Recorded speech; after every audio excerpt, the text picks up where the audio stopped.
السلام عليكم، ازيكم؟ عاملين ايه؟ يا رب تكونوا بخير. النهارده جايين نعمل مع بعض الكيكه اليوميه. هنعملها بطريقه سهله قوي، طريقه اقتصاديه كمان، وهعرفك ازاي ان الكيكه ما تعجنش معاكي وتطلع هشه كده وعاليه زي ما انت شايفاها.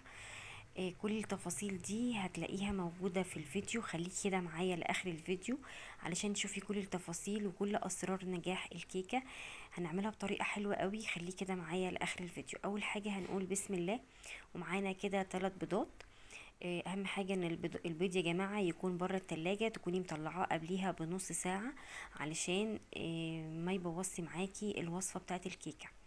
اهو زي ما انت شايفه كده، وهننزل عليهم بنص معلقه صغيره من الفانيليا، وكمان معايا هنا كمان نص كوبايه صغيره من جوز الهند. انا بحب احط جوز الهند مع الكيكه، بيخلي ريحتها وطعمها حلو قوي. لو انت مش بتحبي جوز الهند ممكن تحطي تستبدليها ببشر برتقان او بشر ليمون، او ممكن لو انت مش حابه تحطي حاجه عليها مفيش مشكله خالص. اهم حاجه ان احنا بنضرب الخليط ده كويس جدا لحد ما اللون معانا يبدا يفتح كده، اهو زي ما انت شايفه كده. الخطوه دي مهمه جدا يا جماعه. بعد كده بننزل عليها بكوبايه ونص من السكر البودره. انا هنا مخليه السكر ناعم علشان يسهل معايا عمليه الذوبان. يعني لما اجي اضربه في الخلاط او بالهاند بلندر يبقى معايا، يبقى سهل في الذوبان، ما ياخدش معايا وقت كبير.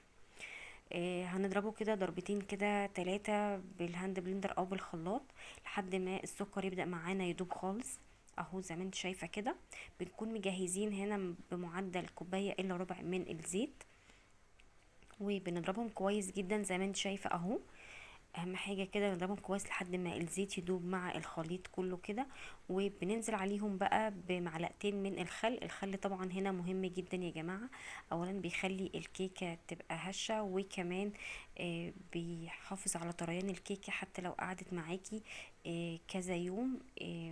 فالخل هنا وكمان بيفتح لون العجينه بتاعه الكيكه. فهنا معلقتين الخل دول بيبقوا مهمين جدا. وبعد كده بننزل عليهم بكوبايتين لبن سخن. اهم حاجه اللبن يكون سخن يا جماعه.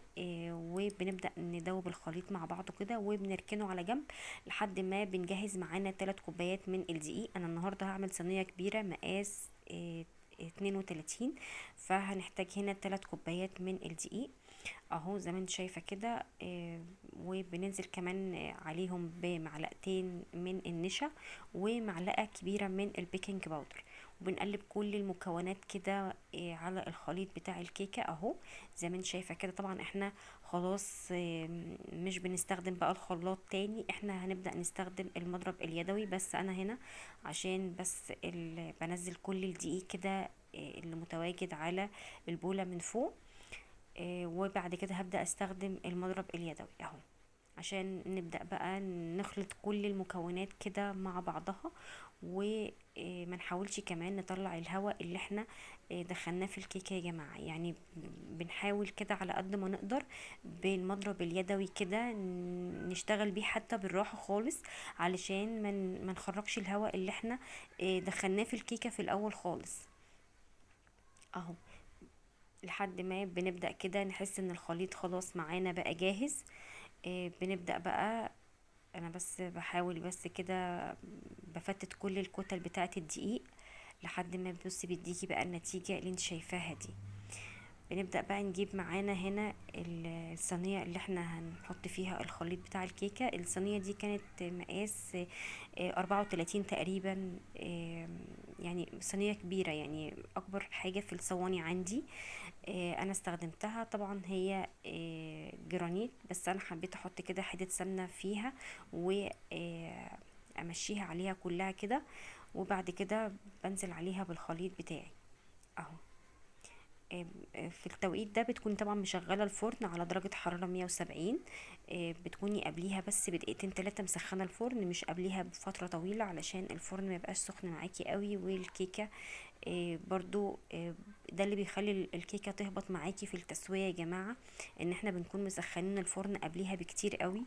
لا انا عايزه اقولك ان انتي ممكن يعني في اللحظه اللي انتي خلاص بتكوني خلاص هتدخلي الكيكه فيها بتكوني قبليها بدقيقتين 3 مسخنه الفرن.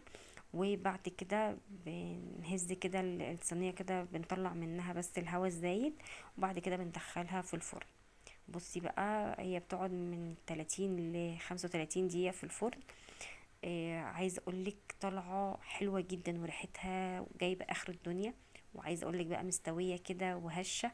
بصي شكلها وعاليه كمان. انا عايزه اقولك ان هي لو في صينيه اصغر من كده هتبقى اعلى كمان من كده، بس انا صراحه يعني حبيت احطها في صينيه اكبر. بس بصي ما شاء الله، بصي العلو بتاعها عامل ازاي. حلوة جدا جدا وهشة من جوه كده ومفرغة وجميلة جدا، مش معجنة ولا هبطت ولا اي حاجة. بصي ومستوية من فوق كده ومن تحت. حاجة بصي جميلة جدا جدا. اهو. نصلي على النبي كده يا جماعة، عليه افضل الصلاة والسلام. وطبعا ده فضلا من حضراتكم وليس امرا، الاشتراك في القناة وتفعيل الجرس عشان يوصل كل جديد احنا بنقدمه. ويا ريت كده كل اللي بيشوف الفيديو يجرب الطريقة بتاعة الكيكة اليومية دي، حلوة